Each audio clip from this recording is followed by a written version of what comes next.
자, 그러면 이제 예국개몽운동의 그 구체적인 내용을 이제 볼게요. 먼저 예국개몽운동 단체는 보안회가 있거든요. 예, 이 보안회는 그 보국 안민의 준말이에요. 그래서 이제 경제적 구국운동하고 또 관련돼 있는데, 그 예국개몽운동 중에서도 제일 성공한 케이스죠. 이거 경제적 구국운동에서도 성공한 케이스인데, 그 보안회가 만들어질 당시가 1904년이거든요. 예, 그래서 이제 계기가 됐던 것이 뭐냐면, 너일 전쟁 때 일제가 이제 항일 의정서에 근거해가지고 그 당시 이제 산림이나 그 항모지 개척권을 요구해요. 왜냐면 그 너일 전쟁 딱 보니까 이제 승계적 일본이 조사를 한번 해봤어. 전국의 산림이나 그런 것들을 항모지를. 근데 4분의 1, 2 이상이 놀고 있는 땅이라는 거야. 그래서 우리가 개간을 하겠다. 개척권을 요구하게 되니까 그거에 대해서 이제 유생이나 그 다음에 정직관리 기독교인들이 반대를 한 거야. 그래서 일본인들이 이걸 이제 그 항모지 개간해서 자신의 식량 원료 공급지를 삼고, 그 다음에 일본인들이 한반도 이주시켜서 가밀 인구를 해결하기 위해서 그런 걸 요구한 거다. 그래갖고 대중적 운동을 하니까 일본이 철회한 사건이에요.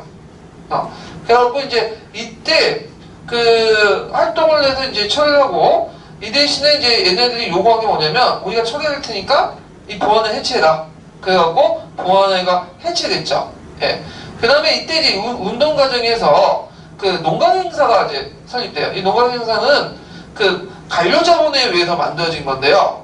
그래서 이제 이 당시 중초 부의장이었던 이도재 등 이 민간 실업인들과 관리들이 조직한 그 보국 안민을 주식해서 만든 그 회사가 농간 행사예요. 근데 이 회사의 목적이 뭐냐면, 일본의 항모지 개척권을 요구하니까 우리가 그걸 가지고 또 하겠다. 우리 항모지 개간이나 강산 개발을 위해서 만든 회사인데, 이것도 마치 일본이 이제 항모지 개간권을 철회하는 조건으로 이 회사도 없애라 해갖고 없애게 돼요.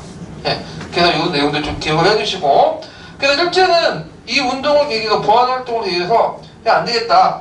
좀 친일단체를 육성할 필요가 있겠다. 그래갖고 종전에 이제 유신회와 진보회를 이제 그 통합을 해갖고 만든 단체가 뭐냐면 일진회죠. 일진회. 예. 자, 그 다음에 현정연구회를 보죠. 현정연구회.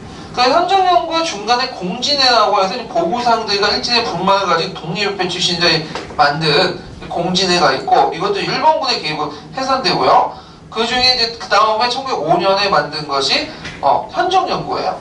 자, 이 현정연구회는 이때 1905년 5월달인데, 이 당시 이제 일사조약 이후죠. 그러니까 이제 내용이 국권 회복으로 넘어갈 때예요. 그래갖고 이 당시 공진회와 그 다음에 독립협회 사람들이 모여서 만든 연구회가 현정연구회야.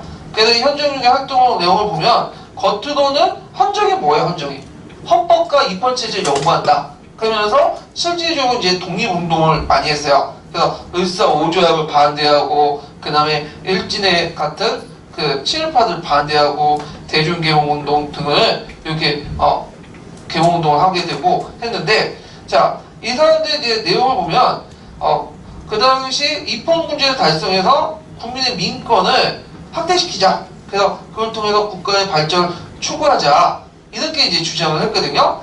근데 이제 일진회와 계속 대학을 하다가 결국에는 통감부에 의해서 강제 해산이 돼요. 그래서 이제 이 그 현정연구회를 개선한 단체가 대한자강이죠. 예. 그래서 대한자강해 보죠. 대한자강에는 1906년부터 1907년에 있었던 건데, 그 명칭 자체가 뭐예요? 대한제국의 자강, 스스로 강하게 만드는 거, 실력 영성 운동의 어떤 취지에서 이제 만들어졌다면 볼 수 있는데, 자, 대한제국의 이제 창립은 그 앞에 있는 현정연구회를 모체로 해갖고 만든 기관이다. 그래서 유원정이나 장지연이나 이런 사람들이 있고요. 그 다음에 목적은 교육과 산업을 진흥시켜 독립의 기초를 마련하고, 그래서 정치적 운동 성격보다는 사회문화적 운동이 있다. 교육활동이나 산업진흥 이런 것들인데, 그 당시 상황을 좀 보셔야 돼요. 왜냐면 그 당시에는 일제 통감부시기이기 때문에 그 뭐냐면 대놓고 뭐냐면 정치운동을 할 수 없었어요. 그러니까 이제 언론활동이나 그 다음에 이렇게 사회 경제활동을 통해서 문화활동을 통해서만 단체를 조직할 수밖에 없었죠. 그런 명목에서 이제 조직을 하게 된 거죠. 자, 그래서 이제 그 국권의 회복을 위한 실력 양성 운동을 해갖고 대한제국의 월부를 이제 발행하거나 강연회를 개최하여 대중개봉 운동을 전개하거나, 그 다음에 1907년에 고종양이 반대 투쟁을 하죠. 그래서 정미 출조 결과 그다음 고종양이를 강제로 하게 되는데, 그거에 대해 반대 투쟁하니까 이때 이제 정미 출조의 내용 중에 하나가 뭐냐면 입법권을 누가 갖게 되죠? 통감부가 갖게 되죠. 그래서 무슨 법을 만드냐? 보안법을 만들어. 보안법의 주요 내용이 뭐예요? 집회금지죠. 그래서 이 보안법을 적용해서 강제로 해산시켜버려. 그리고 이것을 다시 계승한 단체가 뭐냐면 대한협회죠. 대한협회. 자, 근데 이 대한장에도 좀 뭐냐면 한계가 있어요. 왜냐면 거기 이제 말년에 그 일본인 그 오가키 다카오라는 사람을 이제 고문으로 삼았는데, 이 사람이 이제 뭐냐면 주장한 게 아시아적 연대론이야. 그래서 있는 사람도 있고, 그 영향력 아래 이제 활동하다 보니까 어떤 내용이냐, 국법의 범위 이내로 제한된 거야, 활동이. 그러면 이때 국법은 누가 만든 거야? 일본인들이 만든 거죠. 그러니까 합법적이라는 것은 그건 좋은 거 아니야, 이때는. 이때는 일본인들이 뭐냐면 틀 안에, 통감부에 허용하는 틀 안에서만 운동을 하자. 그러다 보니까 되게 배일성이 약화돼요. 되게 친화되고, 그 문제점이 이제 등장을 하게 되는 거죠. 자, 그 다음에 대한협회를 보죠. 대한협회는 이제 그 대한 자강의 구성원들을 중심으로 해갖고 천도교인들이 합사해갖고 이제 합세해갖고 만든 건데, 그래서 이제 그 강령어 보면 뭐 교육의 보급, 산업개발, 인권신장 있고요. 활동 내용을 보면 학교를 설립하고요. 협회보, 뭐 민보 이런 것들을 발행해요. 대한협회보, 대한민보. 그 다음에 신업부를 설치해서 국내 신업정화 및 전진 방법을 연구를 했는데, 이들이 한계가 있어. 왜냐면 초기 때는 나름대로 인원대 한인의식으로 출발했어요. 남궁 같은 그 사람들이. 근데 나중에 이제 후기 때 지도부들이 김강진 같은 친일파들이야. 그러면서 이들이 이제 친일적인 형태가 되고, 심지어는 일진회하고 뭐냐면 친일 경쟁을 하게 돼요. 근데 이제 나중에 이제 뭐냐면 물론 경성지부 같은 경우에는 의병 재정을 지원하는 좀 약간 지부 차원에서 반일적인 성격이 남았는데, 그리고 또 아까 오각기 닭가와 같은 사람들 고문으로 출연하고, 그러다가 이제 다시 후반부에 들어가면 대한협회가 또 뭐냐 제정신을 찾아. 그래서 지도부가 다시 바뀌거든요. 그 반일 운동을 하다가 일제에서 강제로 해산을 하죠. 일진회와 함께. 네. 그래서 이 대한협회도 처음에는 반일, 후기에는 친일, 막판에 좀 정신 차리고 항의하려다가 해산된 대체가 대한협회다. 이렇게 좀 기억을 해두시면 되겠죠. 자, 그 다음에 그 신민회를 보죠. 신민회 발표 2개 쳐놓으세요. 시험 문제는 안 나왔지만 나올 가능성이 되게 많은 거죠. 자, 요게 신민이라는 것은 새로운 신민, 새로운 시대, 새로운 군민을 지향한다 해갖고 이제 신민회야. 이거는 비밀결사죠. 왜냐하면 그 당시에 1907년에는 종교단체나 교육단체 외에는 다 뭐예요? 불법이야. 그러니까 이제 비밀결사 형태로 이제 운영했죠. 보안법에 의해서. 그래서 그 예전에 뭐 신민회하고 신간회하고 헷갈리지 않죠? 헷갈리신 분도 있더라고. 네, 신민회하고 신간회는 달라. 신민회는 구한말 때 만든 거고, 신간은 일제시대 때 만든 거고, 신민회는 비밀결사지만 신간회는 합법적인 단체예요. 예. 자, 하여튼 그 구성을 보면 되게 다양해요. 다양한 사람들 구성되어 있는데, 거기 이제 한 400명에서 이제 800명 정도의 이제 사람으로 구성됐다고 보고 있는데, 안창호, 양기탁, 이동영, 그 다음에 이동희는 이제 그 군인 출신이죠. 시대 장교 출신이고, 그 개몽운동을 하다가 나중에 훗날에 이제 무장투쟁까지 했고, 상하이 공산당파 이렇게를 창시했던 그런 사람들이 이동이죠. 그러니까 각계각층의 인사들. 그러니까 오늘날은 드림팀들이 다 모이는 거야. 그래갖고 이제 그 신문법이나 보안법 때문에 공개적인 정치활동을 금지를 하고요. 이들은 이제 겉으로는 되게 합법적인 운동을 해요. 교육이나 산업 같은. 근데 실질적으로 비밀 조직을 통해서 뭐냐면 반일투쟁도 같이 했다는 거. 그리고 신민회의 특징은 뭐냐면 그 예국개몽운동 계열과 그 다음에 무장투쟁을 같이 했다는 그 특징이 있죠. 자, 목표는 국권회복, 그 다음에 공화정책 국가건설. 요게 이제 또 다른 거죠. 다른 그 애국개몽운동 단체는 공화국이 아니라 뭐죠? 입헌군 주제인데 이제 공화국 정체를 내세웠다. 그래서 이제 있고 또 다른 애국개몽 단체가 다른 게 뭐냐면 선독립 후 실력 양성이야. 다른 애국 단체는 뭐죠? 선실력 후 독립이죠. 이런 것들은 이제 좀 되게 다른 모습을 띠고 있죠. 그래서 폭력적, 합법적, 문화적, 경제적 실력 양성이지만 내면적으로는 무장투쟁, 독립국 기지 건설을 위한 군사 양성을 해서 독립전쟁론을 제기했다. 자, 이 독립전쟁은 뭐냐면 그냥 비문장 실력 양성론과 한계점과 무장투쟁론의 비현실성을 좀 보완한 거야. 그러니까 예국 그 실력 양성론하고 무장투쟁론이 서로 결합됐다고 보면 돼요. 그래서 이 주장은 뭐냐면 당장 무력을 동원해서 일제를 이길 수 없죠. 힘이 안 되잖아. 그러니까 이제 평상시에는 군대 및 독립기지를 통해서 양성을 통해서 이제 독립준비를 하다가 일제가 러시아나 미국과 싸워서 충돌할 때 그 틈을 노려갖고 뭐냐면 그 기회를 이용해서 전쟁을 해서 다시 국권을 회복하자. 그래서 이제 기회 포착적 운동 성격이 강한데 그래서 이제 그 허워 역할을 했던 독립국 기지를 이제 만들기 시작하죠. 그게 이제 만료뿐만 아니라 만들어요. 그래서 이제 나중에 일제시대 때 얘기했지만 1910년대, 20년대 독립군 기지가 있죠. 한흥동이나 그 다음에 삼원보 이런 그 독립국 기지는 되게 신민에 기여한 사람들이 와가지고 만든 거야. 그래서 요거 이제 연결시켜서 이제 보시면 되겠죠. 자, 그 포면적인 활동들을 보죠.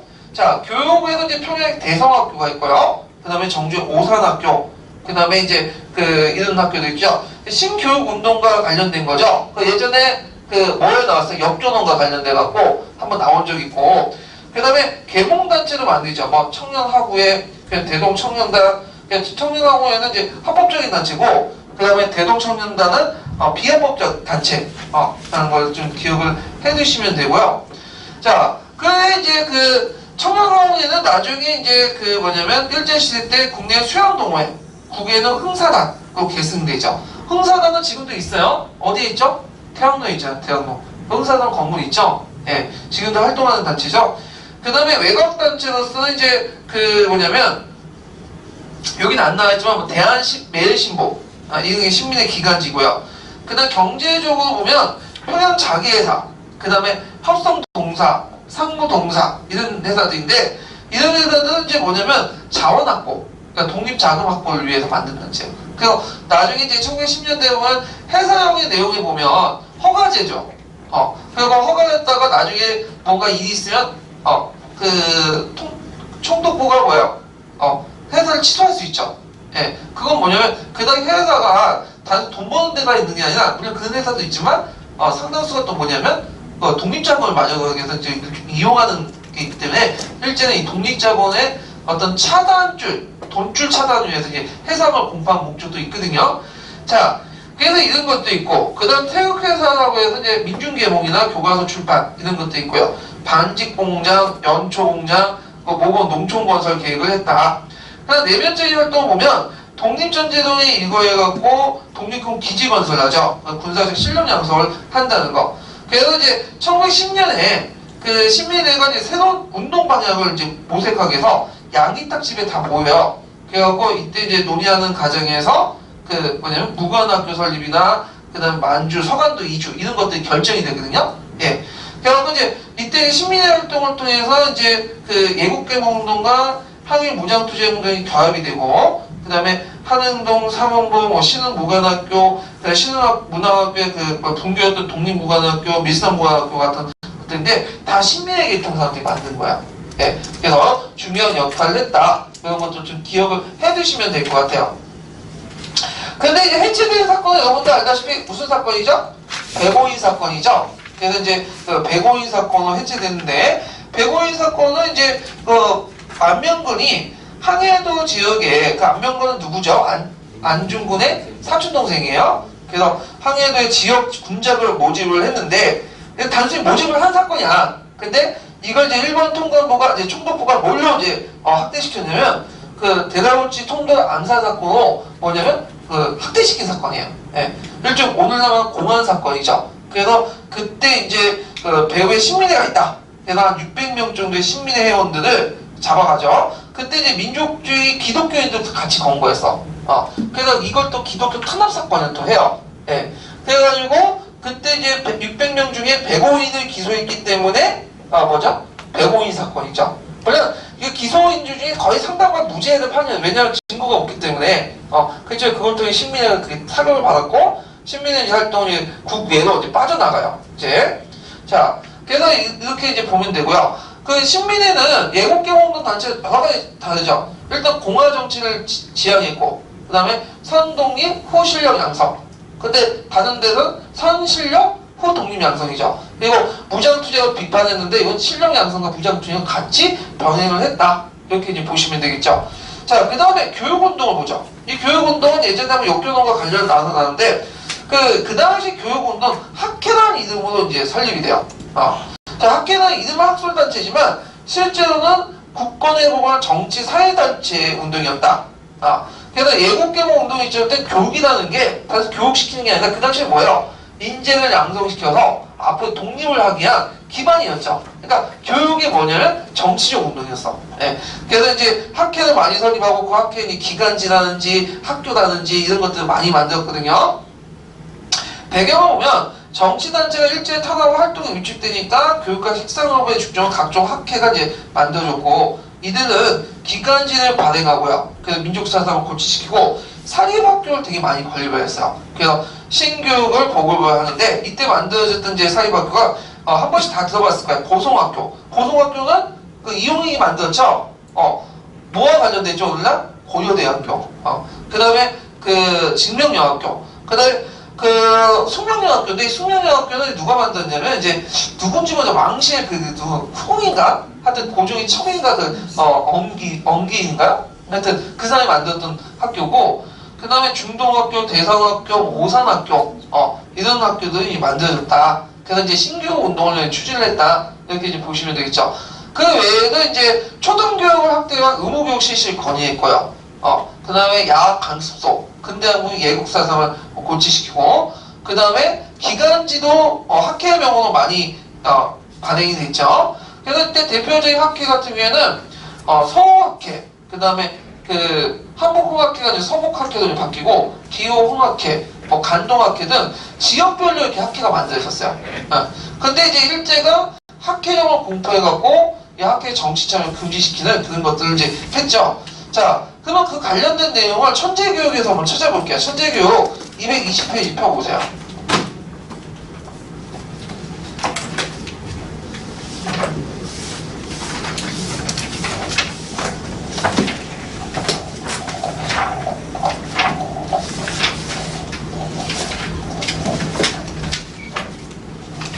자, 거기 서북학회와 기흥학회가 어떤 활동을 했을까 이렇게 있는데 요거 한번 서북학회하고 기흥학회를 중심으로 한번 그 학회 활동을 이제 볼게요. 누가 읽어볼까요?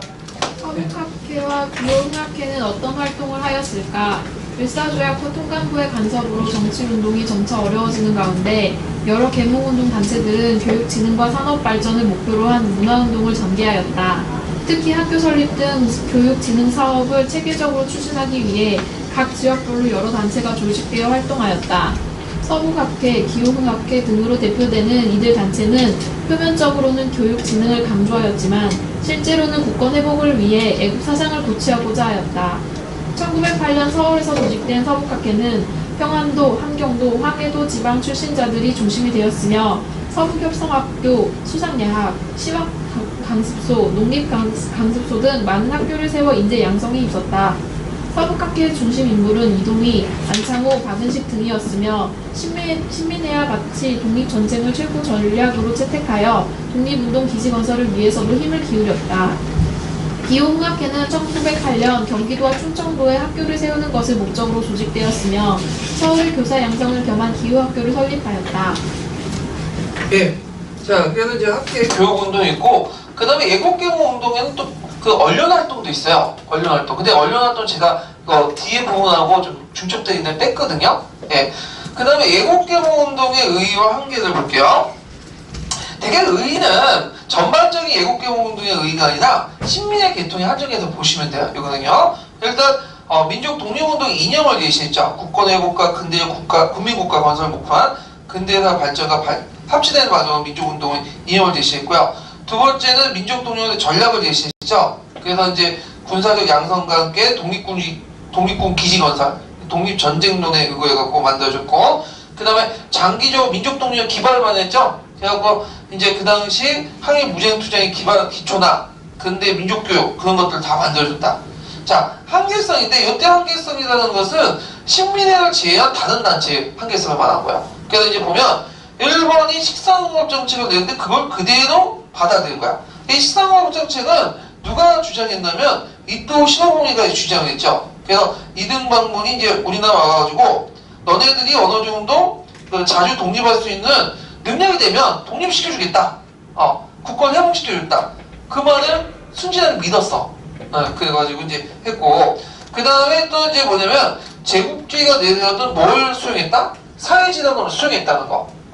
그 다음에 그 마지막은 의병운동을 비하했어요. 이 사람들은 이제 얘네들 있잖아요. 의병운동은 참 무식하고 그런 농민들 와갖고 일으킨 거고 지금은 어떤 세상인데 폭력을 시도이냐? 그런 식으로 이제 얘기를 하면서 너희들 우리가 이제 국권 회복할 테니까 너희들은 이제 집에 가서 농사 지어라 이런 식으로 비하를 했거든요. 그리고 대부분 그 당시에 이제 그 예국개몽운동 계열의 신문들도 다 그런 식으로 얘기했어. 다만 한 신문은 제외하고 어떤 신문이죠? 신민의 기관지 대한매일신보 같은 거죠. 신민회는 제외하고. 그래서 이런 사람들이 되게 보면 나중에 어떻게 됐다? 시인화 될 뻔인 거지. 이 사람들이. 자, 그래서 이런 애국개몽운동을 살펴봤는데 시험 문제는 안 나올 것 같아. 그 수많은 그러니까 몇 문제에서 그 구원발도 거 한 문제 나올까 말까 한데 거기에 애국개몽운동의 비중을 더 갖고 내는 그게 안 계세요. 별로 안 좋아해. 그래갖고 있는데. 자, 하여튼 이런 내용들 보고요. 그 다음에 이제 개항의 경제와 사회 보죠. 자, 개항의 경제와 사회 부분에서 이제 시험 문제 나왔던 부분이 어떤 부분이냐면 조총산민 수용 무역장정이야. 그래서 이 조총산민 무역장정에 보니까 뭐 여러 가지 내용들이 있다. 그래서 일본하고 이제 청나라가 대립 격화됐다. 그 부분들이 이제 시험 문제 나왔고 그러는데 요게 좀 중점적으로 보시고요. 요게는 이제 한번 교과서 한번 쭉 보기 전에 내용 보기 전에 한번 개략적으로 개항 이후에 이제 내용을 이제 전체적 경제적 흐름만 볼게요. 자, 일단은 이제 여기 표도 이제 만드는데 제가 이제 만든 표도 아니고 누가 잘 만들어 놓으셨더라고. 그래서 제가 가지고 왔거든요. 예.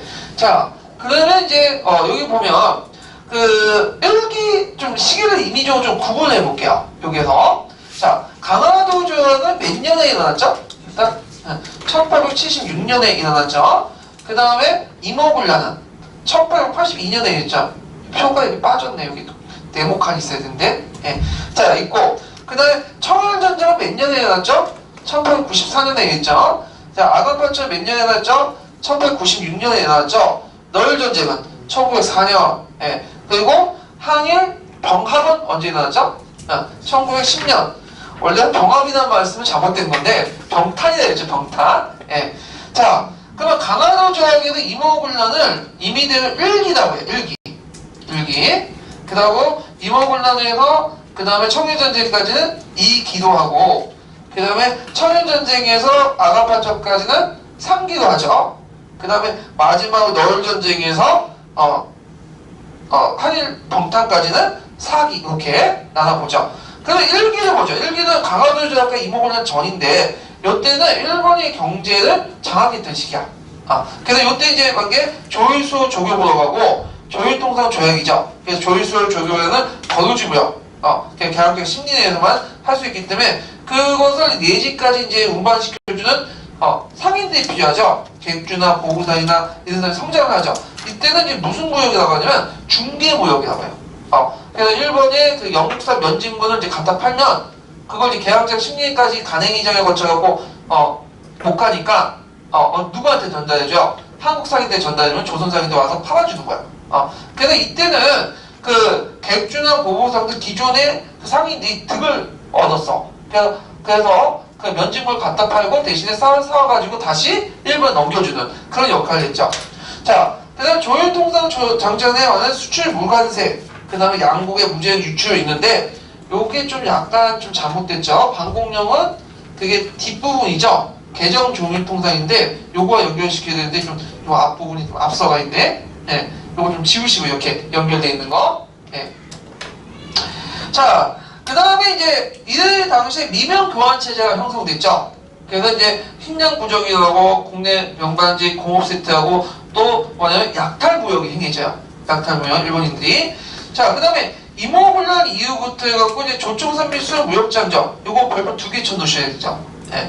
이걸 계기해서 이제 그 뭐냐면 내지통상권이 허용되죠. 그리고 1883년에 맺어진 조율통상 장제활동에 체육대회가 있으면서 소급 적용이 되잖아요. 내지통상권이. 그러면서 이때 청나라 일본이 대립이 격화돼. 그래서 이제 청일전쟁 전까지 대개 무역 비중이 45대 55도 그 당시 청나라가 일본을 추격해 놓으죠. 그런 가지 경제적 배경에서 이제 청일전쟁이 일어났는데, 자, 이때 큰 손해를 봤던 이제 그 계층은 어떠냐. 기존에 그 중개업을 통해서 이득을 챙겼던 한국 상인들이야. 물론 이제 그 내지객주 같은 경우에는 좀 이익을 받지만 계양자 객주부터 해갖고 여러 상인들이 손해를 봤잖아요.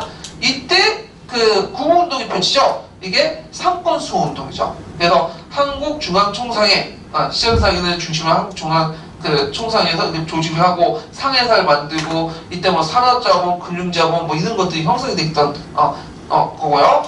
그 다음에 이제 상기는 청일전쟁 아가파죠. 요때는 완전히 정치 경제 누가 장악해요? 일본이 장악하죠. 예. 그래서 이제 있고, 자, 요 시기는 갑오개혁 시기예요. 일본 상의 독점이 다시 시작됐고요. 그 다음에 아가파쪽의 너일 전쟁까지는 일본과 러시아 간의 어떤 시기예요? 세력 균형 시기죠. 일본은 경제적으로, 러시아는 정치적으로 이렇게 장악했던 시기죠.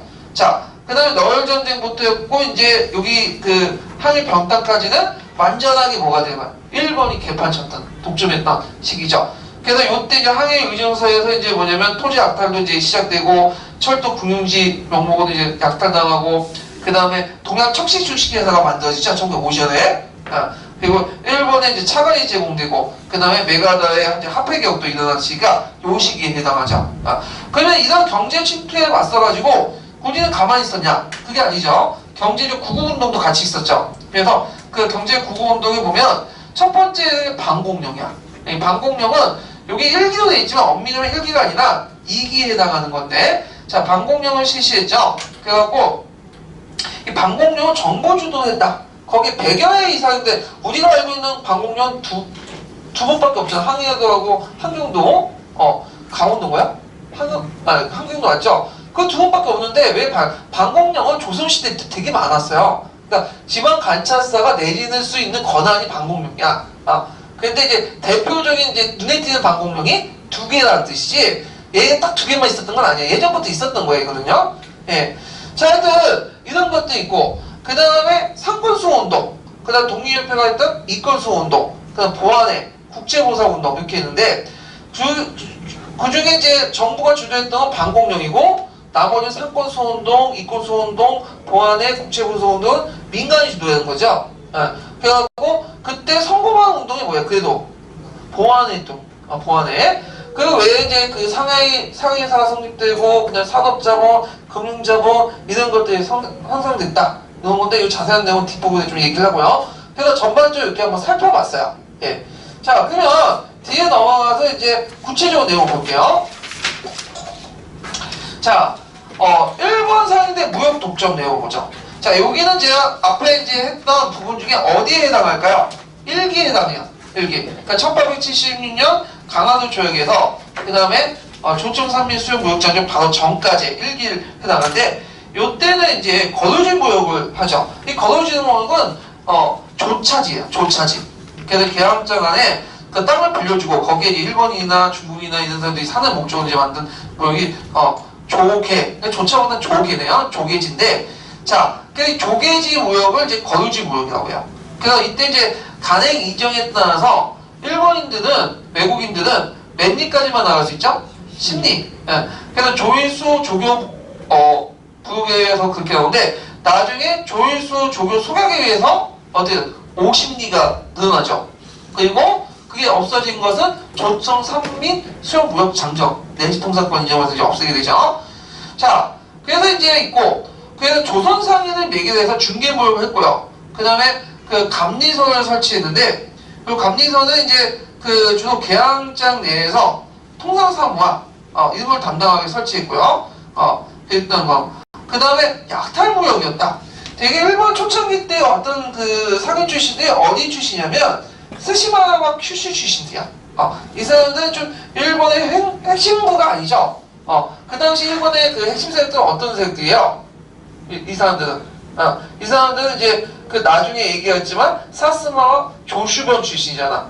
그래서 이 사람들은 되게 몰락 상인들이나 몰락한 무사들이야.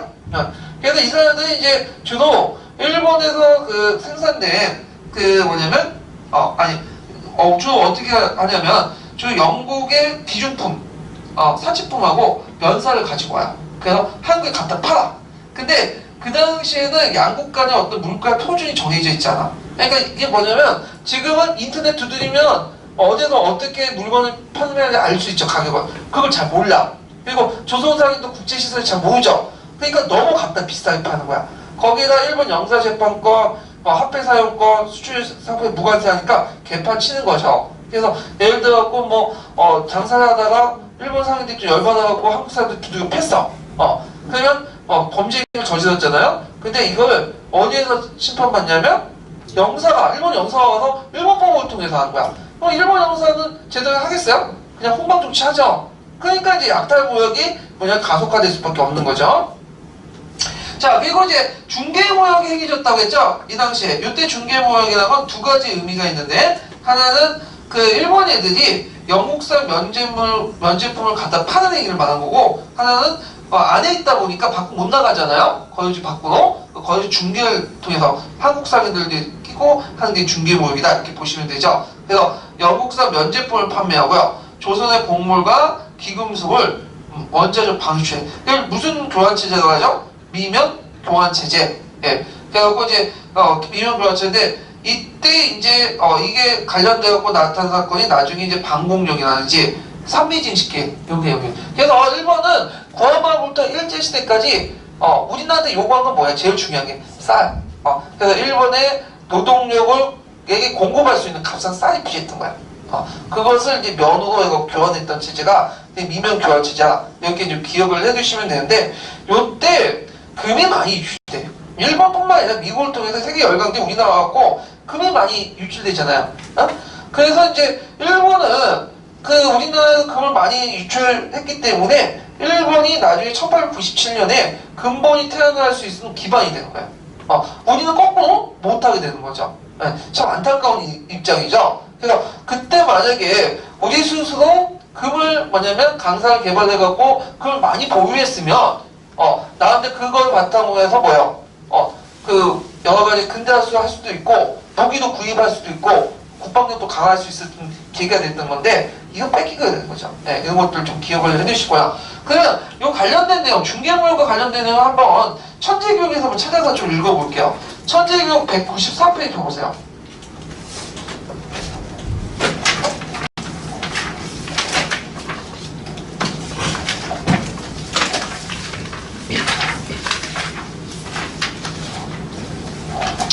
자, 거기 이제 그 194페이지 계양장의 거유지 무역 부분이 있거든요. 예, 요거 한번 읽어보고요. 그 다음 일본 상인들이 미국 수집을 심슨 이유, 요거도 있거든요. 요거 한번 읽어볼게요. 네. 조선은 강화도 조약으로 부산에 이어 원산과 인천을 차례로 개항하였다. 개항장에는 일정한 곳을 개방하여 외국인 거류지를 설정하고 이들의 왕래와 무역을 허용하였다. 개항 초기의 무역은 외국 상인들이 개항장 심리 안에서만 활동할 수 있는 거류지 무역의 형태로 이루어졌다.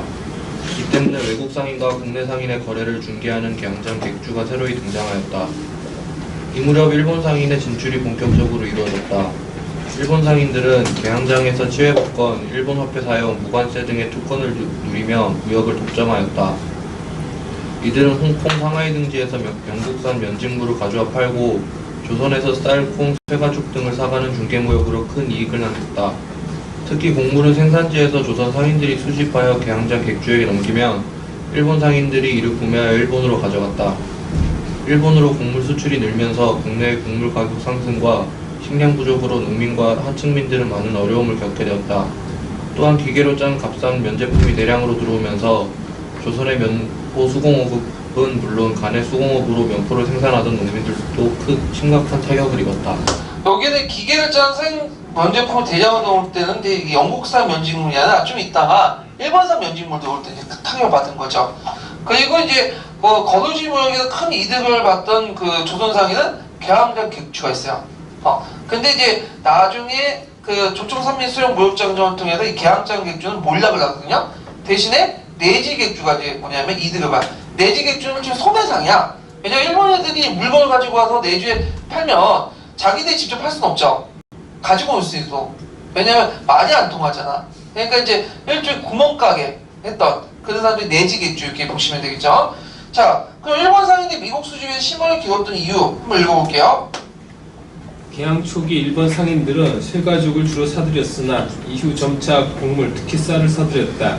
이게 좀 볼게요. 새가죽인데 새가죽을 왜 많이 사들일까요? 이거 군수. 군수용품이죠. 예. 그래서 이제 그 군화인지 멜빵끈이라든지 이런 거 다 새가죽에 만든 거죠. 예. 산업화의 길을 가고 있던 일본은 국내 곡물 가격을 안정시켜 자본주의 발전의 기초를 마련하고자 했다. 일본은 미국 생산이 넉넉치 않은 데다 산업화로 인한 인구 급증으로 개항 당시 쌀값이 조선의 2배 정도 형성되어 있었다. 따라서 일본이 조선에서 주로 쌀을 수입한 것은 일본 내 식량 문제를 해결하고 곡물 가격을 안정시켜 저임금을 바탕으로 산업 발전을 도모하기 위해서였다. 예, 거기 좀 약간 도표를 보면 콩이 있죠, 콩.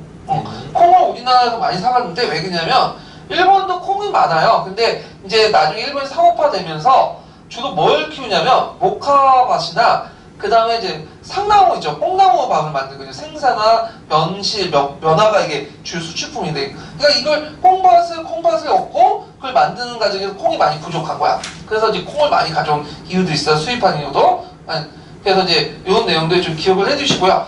자, 그러면 다시 이제 앞으로 넘어가서 자, 청나라 상인들하고 이제 일본 상인들 상권 경쟁이 일어났던 것이 1882년 산민수용 무역장정에서 그 다음에 1894년 어디까지 청일전쟁 이거 2기죠.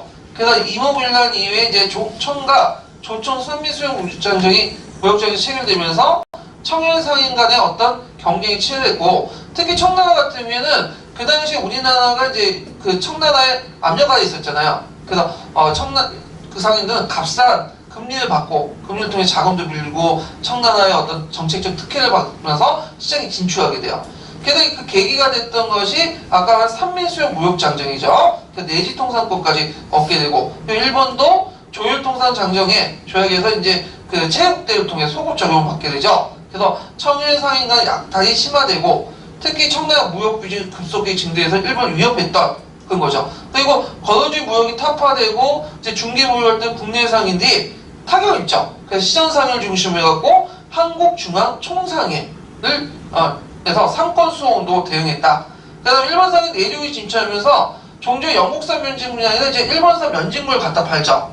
그러면서 토포 생산을 했던 농가 경제에 몰락했는데 왜냐면 일본산 면직물이 질기고 그리고 뭐냐면 우리나라 체격과 또 맞기 때문에 많이 팔려나가. 그 다음에 이제 수공업이 타격받았다. 그리고 일본의 자본주의 식량 부족을 통해서 조선의 곡물 방출이 또 해서 곡물 가격이 폭등을 했고 그 다음에 청일전쟁 이후에 완전히 누가 이제 시장을 장악하죠? 일본 상인이 시장을 장악했다. 그래서 이제 2기 정도 이제 보시면 되겠죠. 그래갖고 여기에 보면 이제 이때 그 한성 안에 청나라 상인하고 일본 상인의 거주지들이 형성이 돼요. 그래서 이제 일본 상인 거주지와 청나라 상인의 거주지들이 이제 중심으로 이제 했는데 그 청나라 상인의 거주지는 이제 오늘날 어디에 있냐면 어디에 주로 있냐면 을지로 있죠. 을지로. 그래서 이제 나중에 강보구에 그 명칭이 을지로가 된 게 뭐냐면 을지운동에 와가지고 이제 중국 애들 물리쳤잖아요. 살수대첩에서. 그러니까 더 이상 이 땅에 중국 애들은 붙이지 마라. 그래서 이름을 을지로라고 붙인 거야.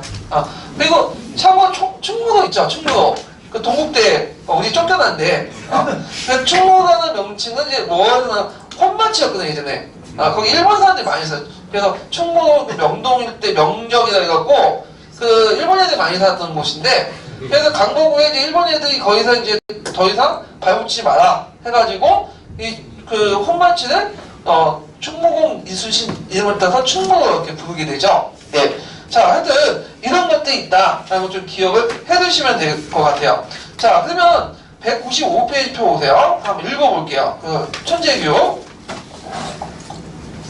청해 상인의 선권 경쟁, 이모곤란 이후 조선에 대한 청해 내정 관찰이 강화되는 가운데 청상인들이 조선에 대거 진출하였다. 특히 1886년 조수청 상일 수령 무역 장려의 책을 내면서 한성에서의 전부 개설과 내륙에서의 통상이 허용되자 청상인들은 자금력과 뛰어난 상술로 급속히 상권을 확대해 나간다. 1883년 조선은 일본과 조율통상장령을 체결하여 관세 자유권을 일부 회복하였으나 최애국 대우 등의 내용이 포함되어 있어 여전히 불평등한 교육이 계속되었다. 한편 천상인의 내륙 통상이 허용되자 일본 상인도 통상장령의 최애국 대우 조항을 내세워 조선의 내륙 시장에 침투하기 시작하였다.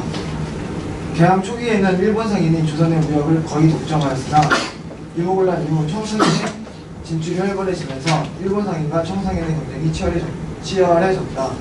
청과 일본은 금융 지원은 물론 기선의 전기 항로를 개설하여 자국의 상인들을 지원하였다. 특히 일본은 일본 제1은행지점을 조선의 주요 도시에 설치하여 은행 업무는 물론 생활 업무까지 위탁받아 관리하였으며 일본 화폐를 유통시켰다. 자, 여기에서 중요한 게 세관 업무죠. 원래 세관 업무는 청나라가 그걸 이제 우리한테 받아가지고 했는데 청나라가 직접 하지 않고 일본에 위탁을 했어요. 그래서 그때 일본 화폐가 유통되는 또 계기가 되죠. 이런 내용들 좀 기억을 해두시고요.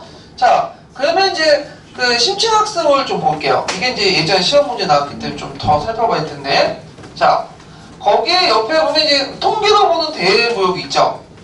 예. 자, 여기 보면 표 1번하고 표 2번을 보면 청나라 일본 간의 비율이 나오죠.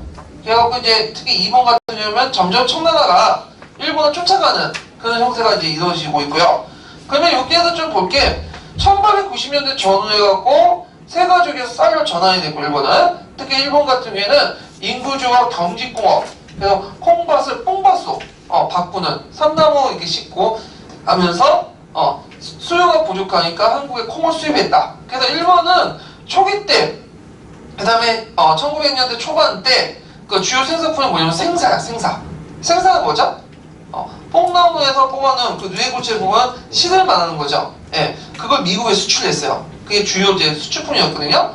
자, 그 다음에 수출 품목 가운데 금이 상당량이 있다는데, 요거는 이제 금이 밀무역이나 이런 것들 통해서 일본 많이 건너갔고, 이거는 일본 정부의 근본이제를 실시할 수 있는 기반이 되었고요. 그 다음에 대무역의 수입품 중에 가장 큰 비중을 차지한 건 면제품인데, 청일전쟁 이전까지 영국산 면제품이었지만 이후에 일본산 면제품이 범람했다. 그래서 완전히 조선의 면제품이 파괴됐는데 일본이 영국산 면제품에서 일본산 면제품 바뀌는 이유 저번에 설명했죠? 한 번 중국을 거쳐가지고 건너오기 때문에 직접 이게 뭐냐면 건너온 중국산에서 파는 영국산 면제품은 경쟁이 안 되는 거야. 그 다음에 청일전쟁 기점으로 조선은 미국을 일본에 수출했고 일본은 면제품을 조선에 수출하는 미국 교환 체제가 형성됐고 그 다음에 삼민수역 무역장제에 기여 청나라 무역 비중이 급속히 증가됐고 그 다음에 마지막 좀 볼 게 뭐냐면 그 일본하고 청나라 중에 어디가 더 한국이 매력적으로 보였을까요? 청나라보다 일본이 더 한국을 조선시장 매력적으로 봐. 왜냐면 딱딱 맞거든. 일본은 그 당시 산업화하는 과정이었죠. 2차 산업 중심이죠. 한국은 뭐예요? 1차 산업 중심이죠. 그러니까 교환할 게 많아. 근데 상대적으로 중국은 물론 산업화 좀 했긴 했지만 1차 산업 중심이기 때문에 중국은 굳이 여기 한국에서 원하는 게 별로 없어. 그러니까 이게 좀 약간 관심이 덜했다 이렇게 보시면 될 것 같아요. 예. 자, 그래서 이런 내용들 보시면 되고 다시 이제 넘어가서 열강의 경제 침탈 넘어가죠. 자, 아가판천부터 해가지고 이제 1896년부터 해갖고 이제 1905년 그러니까 너일전쟁 그 과정에서 이제 이 시기를 뭐냐면 상기죠. 상기. 요 상기는 열강대 경제 침탈 되게 많았던 시기야. 특히 이제 아가판천에 있을 동안 열강들이 러시아를 해갖고 영화관이 이권을 뺏어가죠. 이거 그 당시 이제 고종원 이제 러시아 공사관이 있다 보니까 또 눈치 볼 수밖에 없잖아. 그래서 러시아나 이런데 많이 이제 이권을 줘요. 그리고 또 이게 또 정책적으로 준 것도 있어요. 왜냐면 이제 얘네들이 조선 정부가 이권균전이라는 이율도 이권균전 이권을 한 사람한테 주는 게 아니라 똑같이 나눠주면 어떻게 돼요? 세계 열강들이 자기가 이제 조선반도에 기득권을 갖고 있으니까 어떻게 돼? 누가 독점한 걸 서로 견제하려고 했겠죠. 그래서 이제 이게 정통적인 무슨 방법이에요? 이지. 그래서 이제 외국세를 끌어들여가지고 서로 뭐냐면 경쟁을 시켜가지고 조선의 어떤 독립을 유지시키려는 그런 목적에서 이제 뭐냐면 체국대를 내서갖고 이제 했던 그 열강대 요구를 그냥 받아들이는 것도 있다. 그래갖고 그 당시에 상당히 제국주의 열강들이 경제적인 어떤 이권을 많이 가져갔다는 거죠. 그래갖고 이제 크게 이권 탈취는 두 가지 측면에서 볼 수 있는데, 하나는 경제적 이익을 착취하는 권리. 대표적인 게 철도부설권, 강산체육권, 산림체벌권, 전선 가설권, 예전에 한번 나왔죠. 그 다음에 그 관세협정권, 연안해운권. 그래서 경제기관을 지배한 권리, 뭐 해관 운영권, 그 다음에 해관 수세권, 은행 설치권, 은행 설치권 대부분 게 한려은행 같은 이런 것들을 통해서 이제 했고, 또 일본인들이 되게 많이 진출했어. 그래서 얘네들은 그 조선시장 독점하는 과정에서 뭐 일본 차관을 제공하고, 그 다음으로 이제 조세진국과 해관사를 담보하고, 그 다음에 일본 대자본가들이 전라도를 중심으로 해갖고 전주, 군산, 나주에 대규 농장을 만들었죠. 그리고 철도도 만들었는데, 철도는 왜 만들었을까 이거?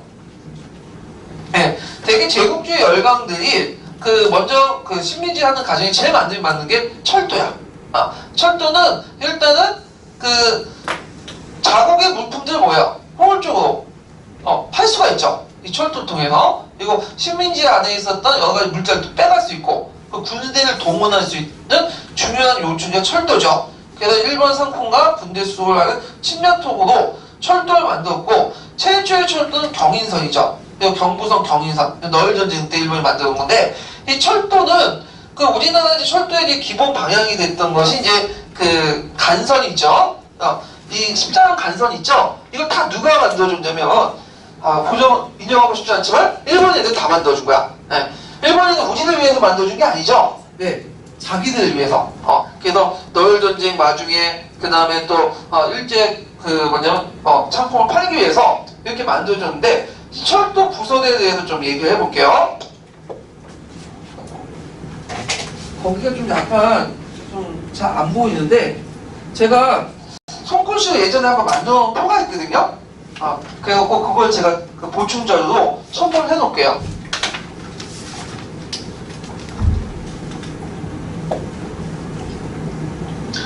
그래서 그 인강 듣는 분들 보충 자료 보고 보시는 게 나을 것 같아요. 여기 칠판 글씨보다는. 한번도 지도 여기 좋네요. 여기 여기서 있으니까 좀 크게 그려야 되겠다.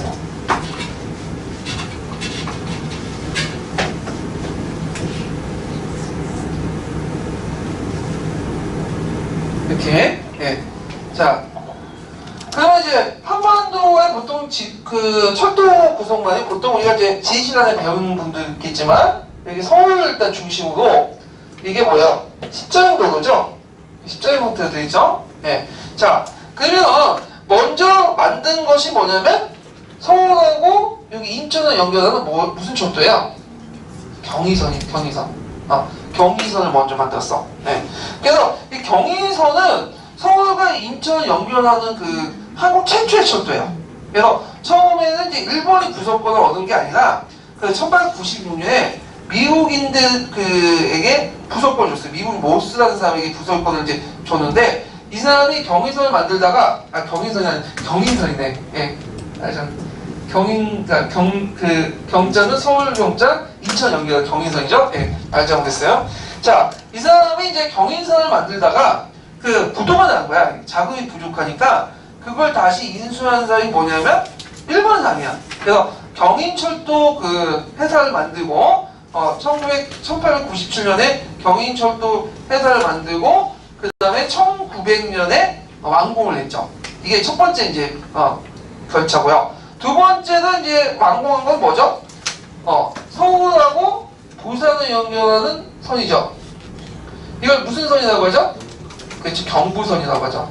네, 경부는 이제 서울, 부산을 연결하는 선. 그래서 경부선이라고 하는데, 자, 이 경부선은 언제 만들었냐?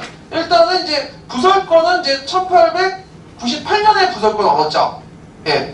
그래서 이제 그 있고, 그때 일본에서 이제 그 당시 경부선을 만들려고 경부 철도 주식회사를 만들어요. 국민주의 형식으로 이렇게 이제 해가지고 있다가 그 1905년에 너울 전쟁이 일어나니까 이때는 이제 군사적 목적으로 수송하기 위해서 만들어서 1905년에 만들었다가 1905년에 만들었다가 이제 그 완전 개통이 된 것은 1914년이에요. 그러니까 1905년은 군사용으로 만들었다가 1914년에 완전히 이제 뭐냐면 민간 수송용으로 이렇게 만들어진 게 그 뭐냐면 경부선이죠. 경부선. 그래서 1898년에 그 만들어져서 그 부속권 얻고 그다음에 말하자면 1904년에 완공해서 1905년에 개통했고 완전 개통은 1914년이다. 그러니까 1905년에 개통했다고 보시면 돼요. 예. 그다음에 세 번째로는 경의선이죠.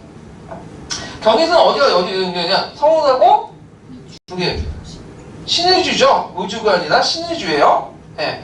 그래갖고 왜 신의주를 이렇게 중요시하냐면 뭐냐면 왜 신의주를 의주는 여기 있었죠. 예전 도시. 여기 철도 넣기 전에 이미 여기가 상당히 번성했어. 그게 뭐냐면 여기 이제 이쪽 주변에 산림들 있잖아요. 산림들. 그래서 산림을 해갖고 산을 이제 나무를 베가지고 이게 운송을 하는데 제일 편한 게 뭐냐면 압록강을 이제 통해서 운송하는 거거든요. 그래서 압록강에 일단 신의주까지 와가지고 거기에서 가공해갖고 이 경의선을 통해서 빠져나가는 거야. 일본 쪽으로. 그러면서 의주가 삭제하고 신의주가 번성하게 되는 건데 하여튼 그 당시 이제 경의선은 이렇게 이제 신의주까지 연결되는 그 선인데 이게 이제 언제 1906년에 개통이 됐죠. 근데 이 신의주 그 경의선은 상당히 이제 이거 복잡해요. 경의선은. 예. 이 경의선은 그 1896년 7월달에 처음에는 누가 이제 부속권을 얻었냐면 프랑스가 얻었어. 프랑스 피보디사라고 해서 이제 그 그리뉴라는 사람한테 이제 있는데 이 사람이 그 자금 조달 때문에 경의선을 부설하지 못해요. 근데 이제 책마다 이게 프랑스가 했다가 곧바로 누구한테 넘어간다고 했어요. 일본한테 넘어간다는데 이건 잘못된 거야. 일본한테 넘어간 게 아니라 이것을 이제 그 개설하지 못하니까 자동적으로 이게 99년 6월달에 부설권이 소멸되거든요. 그것을 그 대한제국이 이제 인수를 하게 돼요. 그래서 이때 이제 박기종이라는 사람이 대한철도회사를 만들어요. 그리고 그때 경의선의 어떤 부설권을 거기서 획득한 다음에 근데 이것도 자금하고 기술 부족 때문에 안 돼. 그래서 이걸 다시 인수를 해갖고 이용이라는 사람 있죠? 그래서 대한제국 직접 이제 또 운영하게 되죠. 철도국을 설치해서. 그래서 국내부 안에 서부철도국이 있었는데 이걸 또 얘가 해요. 근데 이것도 자금으로 이제 나 기술 부족 때문에 안 되다가 그 다음에 1933년에 러시아의 경의철도 부속권 요구를 했지만 러시아가 또 거절해. 러시아의 요구를. 그래서 1904년에 너울 전쟁이 일어나니까 항일 의정서에 입각해서 강제 뺏은 거야. 그래서 1904년에 그 부분 개통하다가 1906년에 완전 개통한 거야. 요거는. 네. 그래서 이제 있고 그 다음에 또 하나가 뭐죠? 경원선이죠. 경원선은 어디예요? 서울부터 해서 원산까지. 네. 그래서 지금 이제 경원선 있죠? 근데 경원선이 도중에 끊어졌잖아. 그래서 철매가 지금 달리고 싶잖아요. 네. 그래서 경원선인데 자, 하여튼 이 경원선은 이제 뭐냐면 예전에 조선시대 때 그 어디였냐면 우리가 금강산 가잖아요. 금강산. 금강산 가는 길이야. 서울에서 금강산 가는 길이 이제 경원선이고 이게 지금 삼봉국도거든요. 삼봉국도. 그래서 이제 그 의정부, 양주 그 다음에 저 동두천 거쳐서 원산 쪽으로 이렇게 쭉 넘어가는 길이 그 삼봉국도인데 거기 군부대도 되게 많아요. 예. 그래서 서울 지킨다고 했는데 자, 하여튼 이 경원선이 이제 그 뭐냐면 경원선이 이제 만드는데 이게 1914년에 완공이 됐어요.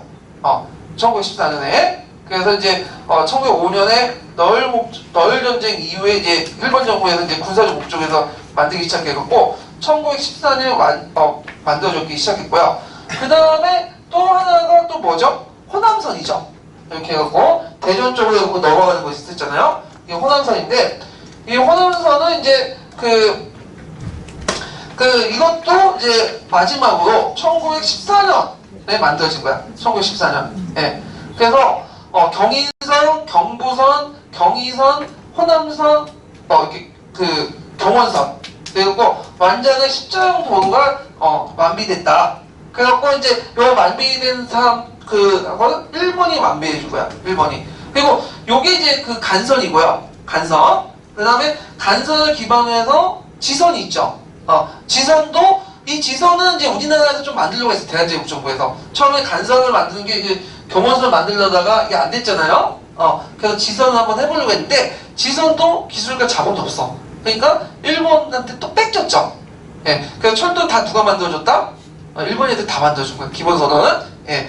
그래서 이제 얘네들이 철도를 만드는 과정에서 노동자 땅을 다 가져가. 왜냐면 요 철도가 놓여진 길들이 되게 예전에 어디 있었던 역참이 있었던 길이에요. 도로망이 있고 그 위에다 철도를 깐 거야. 그래서 이제 되게 보면 이 철도 중간에 여러 역들을 만들죠. 이 역들에 주로 누가 많이 사냐면 일본 사람들이 모여 살아요. 그리고 이 철도가 놓여지면서 새로운 도시들이 부각이 되죠. 그 대표적인 게 대전, 그 다음에 인천. 인천이 예전에 인천 중심이 아니라 제물포였어요. 그 다음에 부산은 부산 중심이 아니라 동네가 중심이었다가 부산 진이었죠. 이때는 부산이 부각이 됐고 대구, 그 다음에 이런 신의주, 군산 다 이 철도망을 통해서 이제 형성된 도시들이죠. 예. 그래서 이제 이런 철도를 이제 놨다 이렇게 이제 보시면 되겠죠. 제가 잠깐 잘못 설명한 게 있는데 경부선 부분을 제가 잘못 설명한데 경부선이 1898년에서 1904년에 부속공 없고 1904년 완공을 하고요. 1905년에 개통을 했거든요. 만전 개통 부분은 제가 경원선을 헷갈린 거예요. 예. 경원선이 1905년에 너일 전쟁 때 개설됐다가 1914년에 완전 개통됐어요. 예, 좀 수정 좀 해주시고요. 예. 그래서 이제 이렇게 해가지고 철도 개설 이제 좀 얘기를 했고요. 참고로 요게 이제 부산에서 이제 있는데 부산에 왔던 철도는 여기서 또 어디로 연결되냐면 일본과 연결되는 게 있는데 여기서 철도가 연결된 건 아니고 부산에서 내렸잖아요. 부산에서 내려서 이제 뭐냐면 일본으로 가는 배가 있어. 그게 뭐냐면 간부 연락선이 있거든요. 일본하고 이제 부산하고 그 당시 일본하고 연결하는 그런 이제 뭐냐면 간부 연락선, 부간 연락선이 있었다. 이렇게 좀 기억을 해서 그래서 여기서 내려가고 또 일본 철도를 갈아타는 거죠. 예. 자, 그리고 이제 여기 의주에서 다시 어디로 연결돼요? 남만주 철도가 연결되잖아요. 북만주하고. 그래서 한반도, 일본, 그 다음에 북만주가 철도를 통해 다 연결시켜놓은 거예요. 일본 애들이. 예. 그래서 이 내용들 기억을 좀 해주시면 될 것 같아요. 자, 그 다음에 강산인데 청일전쟁 이후에 많은 강산들이 이제 채권권이 뺏겼어. 그래서 국내 자본 축출이 저했는데 대표적인 강산이 뭐죠? 웅산군감 채권권이죠. 웅산군감. 자, 이거는 이제 알렌공사라는 사람인데 알렌공사 선교사 갔다가 이제 공사가 됐던 사람인데 이 사람이 이제 알렌공사에 어떤 연결을 해갖고 이것을 이제 미국인이 갖게 돼요. 25년 동안 특허를 받았거든요. 그래갖고 이제 이때 무슨 말이 나왔죠? 노다지. 노터치라는 말이, 노다지라는 말이 이제 여기 나왔죠. 그때 이제 웅산군감 하나만 갖고 있었어도 막대한 금을 우리가 가질 수 있는데 뺏긴 거야. 이걸. 네. 그래서 이제 웅산군감을 갖고 있다가 나중에 이게 이제 미국이 특허권이 끝난 다음에 이걸 이제 넘겨요. 1939년에. 일본한테. 예. 자, 그래서 이 내용들, 그 다음에 산림채굴권에서 러시아 압록강, 두만강, 그 다음에 울릉도 산림채굴권을 이제 있는데, 이걸 누가 가졌다? 다 일본이 가졌다. 그 아까 전 신의기 설명할 때 이쪽 부분 있죠. 압록강 쪽에 목재들, 울창한 나무를 베어가지고 주로 강 하류 쪽에 상류에서 베어갖고 하류 쪽으로 이렇게 보내거든요. 강을 통해서. 그러면 여기에서 신의주에서 받아서 1차 가공한 다음에 경호선을 통해서 경부선을 통해서 일본까지 간부 연락선을 통해서 일본까지 보내는 거야. 그래서 이때 이제 의주가 중심이 아니라 뭐가 중심됐다? 신의주가 이제 중심이 되는 거죠. 자, 그래서 이제 이렇게 있고요. 그러면 이제 관련된 내용들 한번 읽어볼게요. 니베르 교과서 243페이지 잠깐 펴보세요.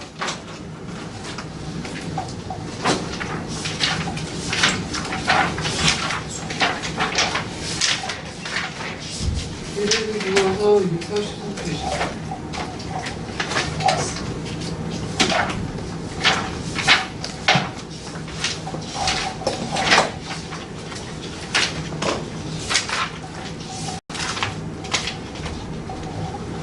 자, 리뷰는 제국주의 열강들의 이제 이권 침탈 나서다. 그 내용이 있죠. 거기에 이제 그 제국주의 열강 내용들 한번 읽어보시고, 그 다음에 알렌의 이권 계획 부분 한번 읽어볼게요. 네. 제국주의 열강 누가 한번 읽어볼까요? 청일전쟁 이후 조선에 대한 열강의 경제적 침탈이 강화되었다. 1896년 아관 파천을 계기로 제국주의 국가들은 내정 갈등을 본격화하며 광산채굴권과 삼림채굴권, 교통시설 부설권 등 경제적 이권 침탈에 나섰다. 아관 파천 후 정치적 영향력이 커진 러시아는 러시아인을 재정과 군사고문으로 앉히고 광산채굴권과 산림채굴권을 가져갔다.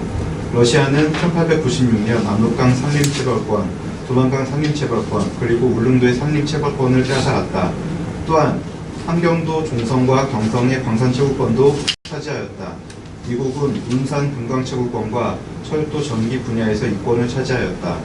독일은 강원도의 당연 광산채굴권을 얻어내고 영국은 은산 금강채굴권을 얻어냈다. 열강들은 철도 부설권을 식민지 지배의 주요 수단으로 인식하여 특히 관심을 두었다. 미국은 경인선 부설권을, 프랑스는 경의선 부설권을 획득하였다. 프랑스가 자금 조달 문제로 공사에 착수하지 못하자 1899년 박기종이 설립한 대한철도회사에 경의선 부설권이 넘어갔으나 이게 정답 맞는 거예요. 그래서 다른 책들은 이게 일본에서, 프랑스에서 일본 넘어갔다는 식으로 얘기하는데 중간에 두 단계가 있었죠. 그래갖고 이제 대한철도회사하고 그 다음에 국내부 산하 이렇게 넘어가게 돼요. 예. 역시 자금 부족으로 국내부에 이관되었다. 일본은 미국으로부터 경인선 부설권을 사들이고 뒤이어 대한제국으로부터 러일전쟁 중 군영철도 명목으로 경의선 부설권을 받아냈으며 한성과 원산을 잇는 경원선 부설권도 차지하였다. 일본은 대륙 침략을 위해 우리나라의 남북을 연결할 철도 부설에 주력하였다. 이와 함께 철도와 같은 구간의 주요 전신선도 일본의 관할하에 들어갔다. 이처럼 조선은 외국 열강, 특히 일본의 내정 간섭과 이권 침탈 때문에 민족의 근대 경제 건설이 좌절되었다. 예, 알렌의 이권 계획을 볼게요. 그 다음 옆에 240페이지요. 미국의 이권 계획의 중심 인물은 1884년 9월 조선에 온 최초의 선교사였던 알렌이었다. 알렌은 갑신정벽 때 개화파의 칼에 맞아 중상을 입은 명성황후의 친정조카 민영익을 완치하게 한 공로로 고종의 정치 고문으로 활약하면서 각종 이권 사업에 개입하게 되었다. 알렌은 경인철도 부설권을 따내 무역 중개인인 제임스 모스에게 거액의 수수료를 받고 넘겨주었다. 또한 이완용에게 로비를 벌여 따낸 운산금강 채굴권도 거액의 수수료를 받고 모스에게 넘겼고, 모스는 미국의 사업가 헌트에게 되팔았다. 헌트는 1903년부터 운산금강을 채굴하기 시작하였다. 미국인 광산 관리자들이 광맥이 발견될 때마다 조선인 노동자들이 몰려들어 구경하자 혹시라도 금을 가져갈까봐 노터치라고 연발하였다. 노다지는 바로 여기에서 나온 말이었다. 예. 그래서 보면 알렌같이 나쁜 놈도 되게 많았어요. 외국인 선교사 중에. 예. 근데 이제 그 외국인이라고 다 나쁜 건 아니죠. 그 예전에 한번 영화에 나왔던 게 뭐냐면 좋은 놈, 나쁜 놈, 이상한 놈 보셨죠? 예. 그걸 이제 보면 좋은 놈이 있어. 헐버트하고 베델 되게 좋은 사람이죠. 예. 근데 이상한 놈이 있는데 이상한 놈은 누구겠어요? 멜렌도르프. 이 사람은 중국에 공원에 왔는데 청남 공원 왔는데 누구를 위해서 한 거야? 러시아. 배신 때린 걸 뒤에서. 그래서 나쁜 놈은 2명 있죠. 알렌. 미국 공사 와서 여러 가지 이권 갖다 파는 사람도 있고, 그 다음에 스티븐슨. 이 스티븐슨은 나쁜 놈이 아니라 쳐 죽일 놈이에요. 쳐 죽일 놈. 그러니까 알렌은 그냥 조용히 그냥 자기 이석 챙기는 거고, 스티븐슨 일본 정부의 돈을 받고 그냥 일본 침략을 합리화시키는 데 앞장섰던 사람이에요. 예. 그래서 여러 다양한 모습도 있다. 기억을 해두시면 될 것 같아요. 자, 그러면 이제 다시 넘어가서요. 자, 일본의 금융 지배와 차관 제공을 보죠. 자, 일본이 왜 금융을 지배하려고 했을까요? 당연히 그 돈줄을 주려면 당연히 뭘 지어야 돼? 금융을 지어야 되겠죠. 금융이라는 게 일종의 경제 어떤 핏줄 역할을 하기 때문에 일본이 한국 경제를 장악하기에는 이 금융 지배가 중요했거든요. 그래서 이때 이제 중요 역할을 했던 것이 뭐냐면 제일은행이에요. 제일은행. 이 제일은행은 처음에 만들 때는 사립제일은행이었어요. 그러다가 이제 나중에 국립화되면서 국립제일은행으로 이제 바뀌고 이것이 이제 전국의 도시에 주요 도시에 출장소 설치면서 일본의 경제 침략에 뒷받침해줬다. 그 다음에 이제 1902년에 제일은행권이 발행되죠. 그 발행된 이유가 예전에 설명했죠. 1897년에 은본위에서 뭘로 넘어가요? 금본이 넘어가죠. 그러니까 일본이 엔화를 한국에 유통 못 시켜요. 자국도 이제 부족하기 때문에 일시적으로. 그때 이제 한국에 유통된 화폐가 뭐냐면 제일은행권이야. 그래서 1905년에 러시아 너일 전쟁 때 군포로 사용됐다가 나중에 메가다 화폐 개혁 때 뭐예요? 이것이 이제 본위 화폐가 된 거죠. 그래서 이제 이걸 통해서 이제 한국을 금융권을 장악했다. 예. 그래서 이제 제일은행이 이제 일종의 하나의 은행에서 메가다 화폐 그 개혁 결과 일종의 중앙은행이 됐다. 그래서 화폐도 발행하고 그 다음에 이런 거는 국고금도 취급하고 그러면서 했다는 걸 좀 기억을 해두시면 될 것 같아요. 자, 그 다음에 나한테 넘어가갖고 이제 화폐정리 사업 보자. 자, 화폐정리 사업도 되게 중요하죠. 별표 2개 쳐놓으세요. 예전에 한번 시험 문제 나왔던 건데. 자, 화폐정리 사업은 1905년에서 1909년 동안 행해졌어요. 그래서 예전에 기출문제 푼 것처럼 이전 바로 잡는다. 이것이 화폐정리 사업에 이제 얘기했던 건데. 자, 이 메가다라는 사람은 무슨 근거에 의해서 재정고문이 됐을까요? 나중에 얘기했죠. 제1차 한일협약. 그래서 재정고문으로서 메가다가 오고 외교고문으로서 스티븐슨이 왔죠.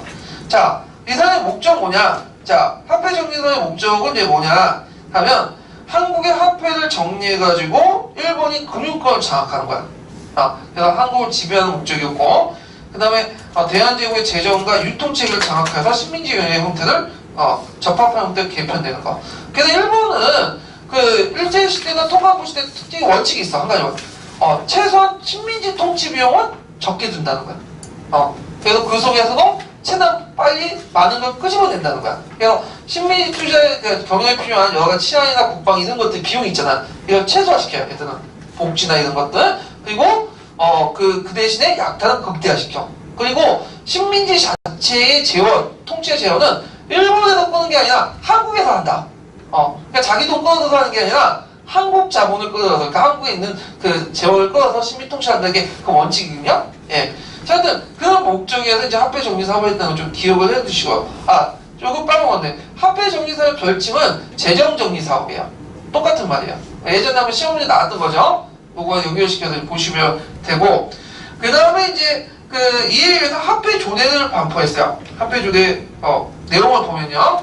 일단 한국의 화폐 발행권을 박탈하죠. 그래서 그때 그 한국 화폐 발행했던 곳이 어디예요? 전한국이죠. 전한국을 이제 폐지시키고, 그리고 대한제국 정부가 관세를 담보로 일본 제일은행권 차관을 도입해요. 이것도 얍삽한 거지. 자기들이 필요해갖고 한 건데 뭐냐면 근본이 태안을 실시한 일단 기본 자금을 자기 돈은 안 내고 조선은행 그러니까 한국 정부의 이름으로 끌어다가 한 거야.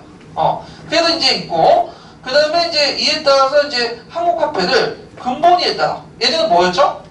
은본이었죠. 근데 근본이 이제 커넥트는 태안에 따라서 백동아 역전은 일본 제일은행권. 그래서 이때 제일은행에 돈을 일단은 300만 원을 꼬아요. 300만 원 N을 꼬아서 그걸 금을 사도.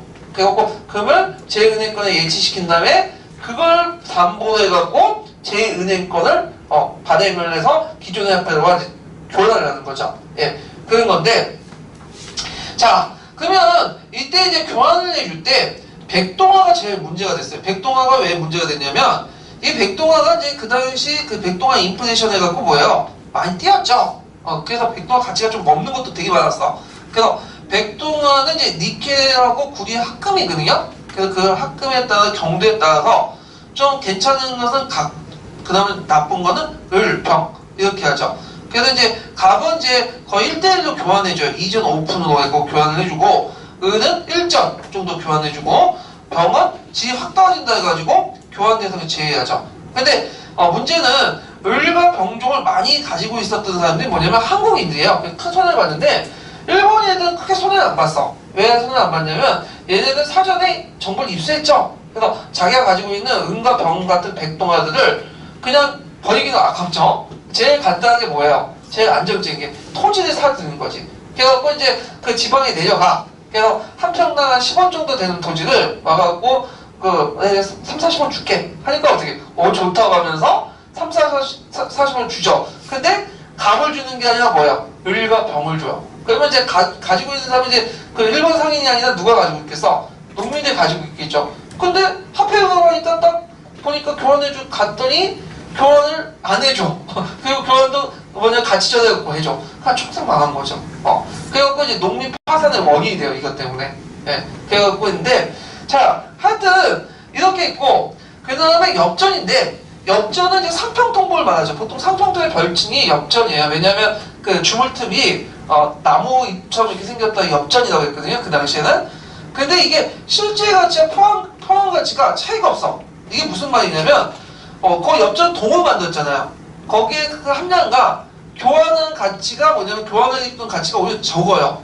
그러니까 말로 오늘날 그 예전에 한번 뉴스 보니까 그게 있어요. 예를 들어 그 어떤 사람이 10원짜리 동전을 녹여가지고 그걸 가지고 이제 기고이도 만들고 해갖고 오히려 녹인 금액보다 더 많은 이득을 얻었다. 그 뭐냐면 10원 만드는 돈 10원짜리 그게 만드는 비용이 20원이야.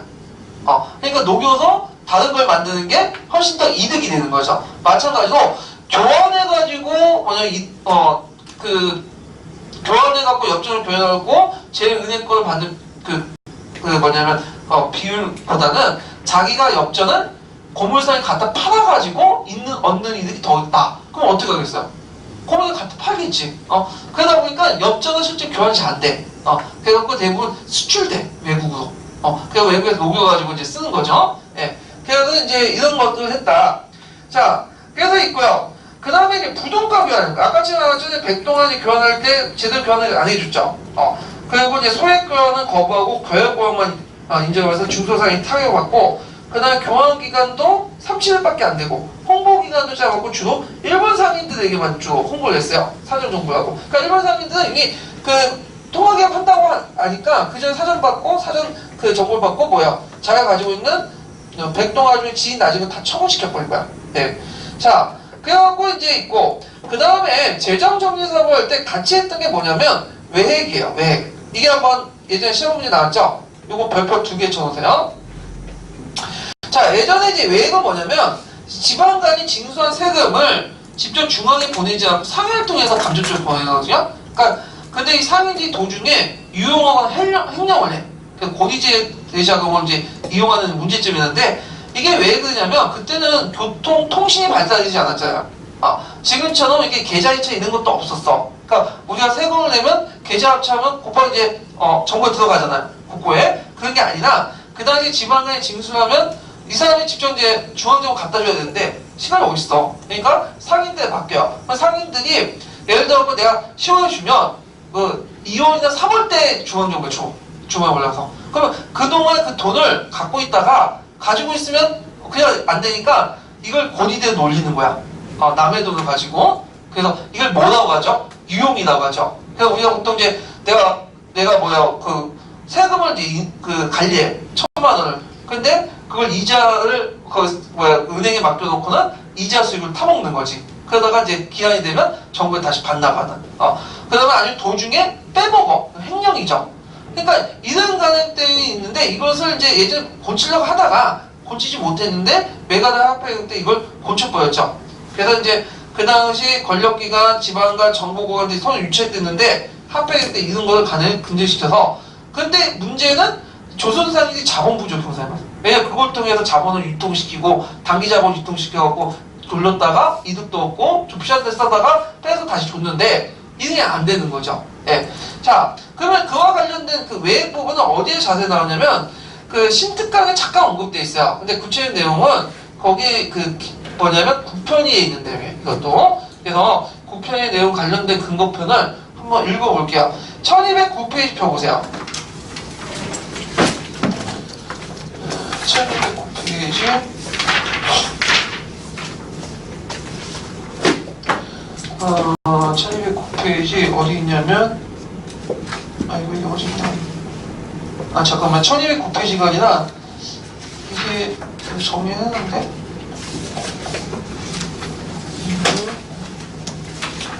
아까 제가 읽었던 데 있었는데 19페이지 아니에요? 저기 19페이지. 그러니까 35페이지 나 35페이지 여기 있네. 거기에 보면 이제 그 외액이 있거든요. 1235페이지에 주 536번에 외액 부분이 있어요. 네, 그거 한번 읽어볼게요. 외핵. 네. 외핵은 합백 금융제도가 발달하지 못한 상황에서 상인들에게 자본 축적의 기회가 되기도 하였지만 재정 운영의 측면에서는 대단히 많은 문제점을 낳는 제도였다. 조색은 상납을 담당한 상인들이 이것을 상업자본으로 전용하는 과정에서 연체 혹은 횡령이 발생할 가능성이 매우 높았던 것이다. 그러나 지방 간 서리 상인은 물론 경우에 따라서는 정부 고관에 이르기까지 이러한 방식을 사용함으로써 이익을 얻는 사람들이 많았을 뿐만 아니라 징세기구와 금융기관이 갖추어지지 않았기 때문에 외액을 이용한 지세, 호세, 상납구조는 쉽사리 깨어질 수 없었다. 황씨 재정을 담당한 내장원에서조차 이러한 외액을 이용하여 상업활동을 벌이기도 하였다. 오케이. 그리고 이제 신특강에 또 그 외액이 언급된 부분이 있거든요. 그래서 이제 외액 페이지로 인해서 조세자본을 활용할 한 산업거래가 불가능했고 한 상이 동원할 수 있는 자금의 총량이 축소시켰다. 이게 외액 페이지의 부작용이죠. 이거 쓰시면 될 것 같아요. 외액이 정의하고 부작용 관련된 내용들 좀 기억을 해두시면 될 것 같아요. 그래서 자세한 거 보려면 9편의 내용도 찾아보는 게 제일 좋을 것 같아요. 암기할 필요는 없고 나중에 참 이거 잘 모르겠다면 관련 부분 찾아보면 아주 자세히 나와 있더라고. 예. 그래서 이제 제가 9편의 내용을 선전하는 게 아니라 그걸 이제 보시면 도움이 될 것 같다고 해서 얘기 드린 거고요. 그 다음에 결과를 보죠. 결과를 외워두시겠죠? 일단 금융공황이 발생을 한다. 그래서 이제 그 상인이 도산하고 민족자본이 억제되는데 일단 제가 이 말을 이해를 못했어. 왜 상인이 도산을 했나? 그래서 이게 이제 구체 이유는 어음거래 중지 및 긴급 회수 이렇게 적혀 있거든요. 그래서 내가 옆에 이제 경제 선생님한테 물어봤어. 근데 설명을 해주더라고. 왜 설명하냐면 일단은 자금을 교환을 해줘야 되잖아요. 교환을 해주면 채무자는 이제 상인이겠죠. 채권자는 이제 물주가 되는 거고. 그래서 이 채권자가 당연히 교환하면 자기 돈을 회수해가지고 빨리 가서 교환을 해야 될 거 아니야. 그러면 자기가 빌려줬던 돈은 뭐예요? 빨리 회수해갖고 하겠죠. 근데 상인 입장 때는 지금 그 빌려준 돈 가지고 막 사업을 운영하고 있는데 지금 돈이 없는데, 유동자금이 없는데 갑자기 달라니, 그거 어떻게 되겠어요? 파산되는 거지. 그래서 이때 많은 상인들이 도산되고, 이 상인들의 그 사업체를 누가 많이 인수했다? 일본 사람들이 인수를 하게 되는 거죠. 예. 그 다음에 농촌 경제를 분해시켜서 농촌을 유리시켰다. 그건 아까 얘기한 것처럼, 자, 병종을 통해서 토지를 매입을 했죠. 그러니까 그 사람들은 뭐만 갖고 있는 거야? 변종만 갖고 있는 거야. 그러다 보니까 이제 게임 망하고. 그 다음에 뭐냐면 또 이때 인플레이션이 일어났겠어요? 디플레이션이 일어났겠어요? 디플레이션. 그러니까 디플레이션 생산자 소비죠. 그래서 손해잖아요. 그러니까 이제 기껏 농산물 지어가지고 만들었는데 시장에 파니까 농산물 가격이 떨어져 버린 거야. 그러니까 파산된 거죠. 자, 그래서 이제 이에 대응하는 차원에서 그다음에 서울의 상인의 함일은행을 설립을 하죠. 그래갖고 이제 하고 그 다음에 민족자본이 이제 그 한일선용을 해갖고 대응을 하고요. 근데 그럼에도 불구하고 이제 민족자본이 일본 은행이 예속됐다. 왜냐하면 민족자본이 왜 예속됐냐? 그때 천일은행이나 한성은행 같은 것들은 자금에 뭐가 많아요? 백동아들이 많겠죠. 근데 이 사람들이 이걸 이제 처벌 못하니까 은행이 폭삭 망한 거야. 그리고 이제 이나들 사람들 은행이 누구한테 돈 빌려줘요? 상인들에게 돈을 빌려주잖아요. 회수가 잘 안 돼. 그러니까 어떻게 망하죠. 이런 식으로 해가지고 결국에는 제일은행 일본 자본주고 예속이 됐다는 거. 그래서 일본의 자본 축적과 경제 침략에 기여를 했고 조선 산업의 자산 증가, 농촌의 기업의 분야에 성장 공세를 했고요. 그리고 아까 말한 일제는 자신이 원하는 그 식민지배 자금을 일본은 가지고 있지 않았죠? 자체 내에서 조달을 해버렸죠. 예. 그래서 한국인들 돈을 뺏어가지고 누구한테 줬다? 일본한테 줬다. 그래서 이걸 통해서 총통화장이 축소가 됐어. 그리고 제일은행권 가치가 올라감으로써 그 제일은행권 상대로 많이 가지고 있는 일본 사람들이 득이 됐다는 거예요. 그래서 한국인들의 부가 어디로 이전됐다? 일본 사람한테 이전됐다는 거죠. 예, 그런 것들 좀 기억을 해두시고요. 자, 그러면 그 결과와 관련된 내용들을 이제 좀 볼게요. 예, 자, 1209페이지 펴보세요. 기출근거 아까 지금 했던 걸 결과 부분인데. 자, 여기 이제 포셈 6건부터 했고, 내용부터 그 결과까지인데, 481, 482, 483번. 각각 한번 읽어볼까요? 1209페이지요. 백동화 정리 후 교환, 공납, 매수 세 가지 방법으로 단행되었다. 1905년 7월 1일부터 서울, 평양, 인천, 군산 등지에 교환소를 설치하고 감정인을 두어 형체와 모양이 정가와 같은 백동화는 갑종으로 하여 본래 값인 이전 옵군으로 평가하고 이보다 질이 떨어지는 백동화는 을종으로 감정하여 일전으로 평가하였다. 질이 더 나쁜 돈은 병종으로 판정하여 교환 대상에서 제외하여 폐기하였다. 그러나 화폐정리 사업 직전까지만 하더라도 백동화 일매가 그 품종 여하에 막론하고 이전 오리로 유통되고 있으며 이 기준에 따라 지세도 받고 있는 실정이었다. 따라서 종래의 상업 간섭에 따라 거래가 갑자기 중단되고 을종, 병종으로 감정된 백동화가 값이 떨어지거나 폐기되어 도산하는 한국 상인이 수출하였다. 예, 그 다음 분이요. 화폐개혁이 발표되고 난 후 대한제국에서 전황이 일어났다.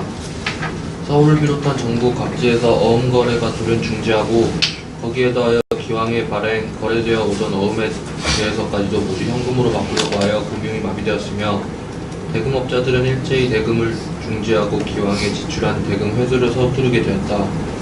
이에 따라 자금이 유통되지 않아 도산하는 기업체가 속출하고 상점이 휴업하고 기업주가 음독 자살하는 소동이 곳곳에서 벌어졌다. 예, 483페이지. 조선 상인들이 소유하고 있던 백동화의 상당량이 을종 또는 병종으로 분류되고 소액을 가진 농민층은 제대로 교환조차 할 수 없었다. 그러나 일본 상인들은 화폐정리 사업의 정보를 미리 듣고 자신들이 가지고 있던 질 나쁜 병종 백동화로 물건을 구입하기도 하고 농촌 벽지에 들어가서 농민의 땅을 대량으로 사들이기도 하여 빨리 처분하였다. 농민들은 값을 후하게 해준다는 일본 상인의 소가 질 나쁜 백동화를 받고 농토를 팔아넘기기도 하였다. 예, 그래서 파산된 거예요. 예, 그래서 자기들이 가지고 있는 것을 팔아넘기면서 정가하면서 피해를 정가하면서 계속씩 이득을 챙겼다. 이렇게 이제 생각을 해보시면 되고요. 자, 그 다음에 이제 일본은 차관을 많이 제공했어요. 근데 세상에 공짜 돈이 없죠. 그래서 이 차관을 통해서 한국 재정을 일본에 예도했고 식민지 재원을 만들고 그리고 이 차관을 가지고 있으면 뭐냐면 채권자가 되면 채권자들이 채권자한테 어떻게 해요? 을이 되는 거고 채권자는 갑이 되는 거지. 그래서 이 재정을 통해서 한국의 정치를 장악하는 거죠. 그래서 우리가 이제 한번 겪었잖아요. 1997년에 IMF에서 좀 돈 주고 뭐예요? 구조조 좀 하나, 쓸데없는 재정, 긴축재정 하나 하면서 했잖아. 그래서 많은 기업들이 도산당했잖아. 그 위에는 누가 있어요? 미국 정부와 그 월가가 있었죠. 그래서 이걸 통해서 이제 한국의 어떤 은행이나 서비스업이나 이런 걸 이제 뭐냐면 들어가려는 그 목적에서 한 건데 좀 약간 그걸 너무 도주도주 받아먹은 것 같아. 예. 하여튼 그런 것들이 목적으로 차관 제공했다. 이렇게 좀 보시면 되겠죠. 비상교육 그 교과서를 읽어봤나요? 안 읽었죠? 비상교육 3페이지 펴보세요. 교과서 내용을 읽고 이제 다음에 넘어갈게요.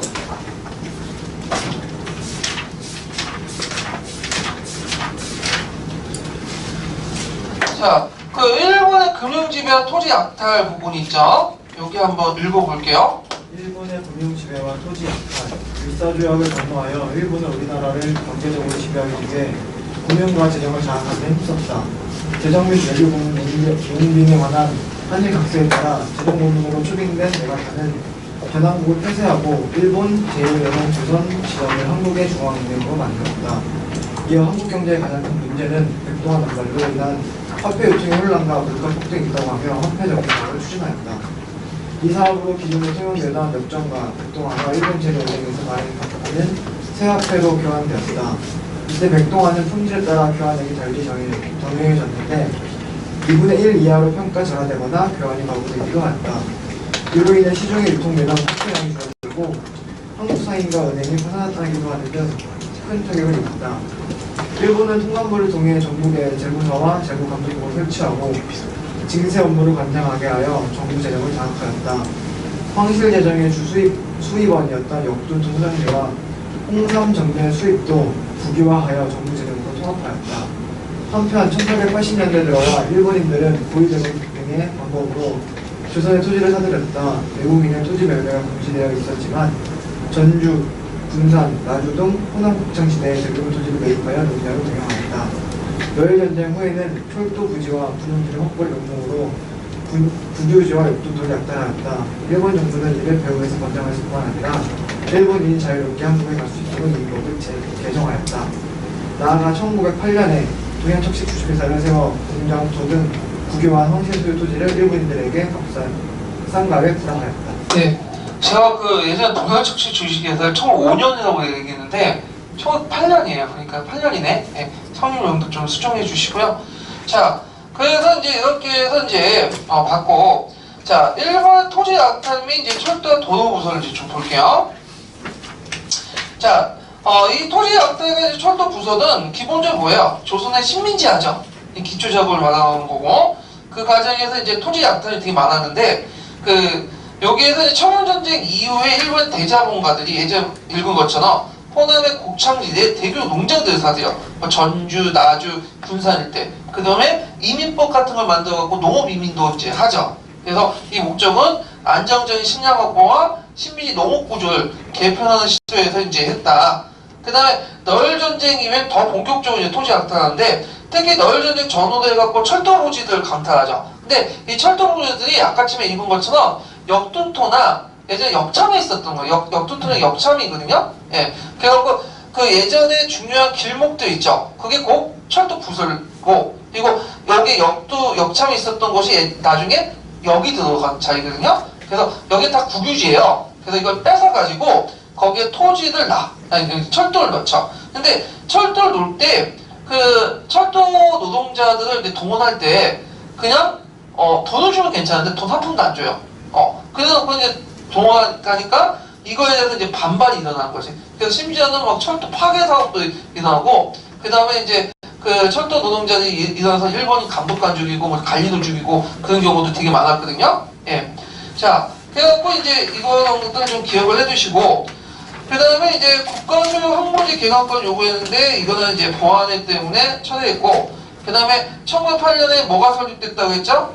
동양척식 주식회사가 설립됐다고 했죠? 그래서 국가소유의 미개간지나 역둔토를 계획적으로 약탈하고 그 약탈된 토지를 한국 농민들에게 소작을 주거나 일본 농민들에게 매매를 했다. 그리고 토지조사 사업 때 중요한 약탈 기관이 됐던 것이 동양척식 주식회사죠. 예, 그래갖고 이제 있고요. 그 다음에 이제 을사조약 이후에 1905년 이후에는 많은 일본인들이 이제 토지를 점유하니까 지계제에서 등기제도 법제화요. 지계제 있죠? 근데 비슷한 건데, 이게 이제 등기제를 하면서, 뭐 같은 조치하면 일본인들이 우리나라 토지 소유를 합법화시켜봐요. 지계제에서는 토지 소유 못하게 돼 있죠? 근데 이걸 통해서 이제 합법화시켜버렸다. 이런 것들 좀 기억을 해두시고, 이 등기제를 법제하고 이걸 전국적으로 이제, 실시한 것이 1910년대 토지조사 사업이야. 그러니까 지계, 등기제, 토지조사 사업 이렇게 연결하시면 돼요. 예. 그래서 부동산 등기제도가 이제 몇 대 시작돼 갖고 1910년대에 완비됐다. 이거 꼭 외워두시고요. 자, 그 다음에 경제적 구국운동을 보죠. 자, 경제적 구국운동은 일제가 이렇게 이제 침략을 해오니까 이거에 맞서가지고 우리나라에서 자체적으로 한 건데, 자, 정보 주관을 한 거는 반공령이고 민간 주도한 것은 뭐죠? 이권 소운동, 사권 소운동, 항우지 개간권 보완을 중심으로 해서 1907년 국제 보상운동. 그래서 이제 예전에 한번 국제 보상운동 예문으로 나왔죠. 계몽운동. 근데 뭐 시험 문제는 안 나올 것 같긴 한데 이권성운동은 저 동료표로 좀 나왔고. 그러면 이제 니베르 교과서에서 한번 내용을 좀 정리하고 넘어갈게요. 니베르 교과서 246페이지 보세요.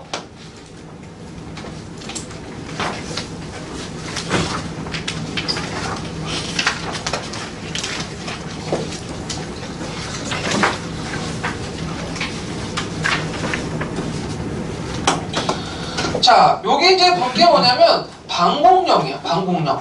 네. 그래서 이 방공령은 두 번에 걸쳐서 이제 이거였죠.